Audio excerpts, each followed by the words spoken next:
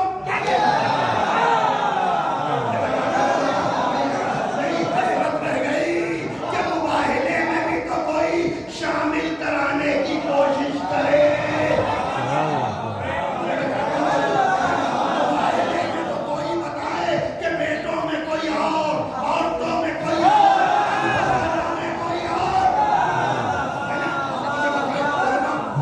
سب بیٹھے ہوئے تھے۔ آج جا کر تفسیر کے اوراق کو الٹیے، لکھا تو یہی لکھا کہ حسنین گئے، زہرا گئی، علی گئے،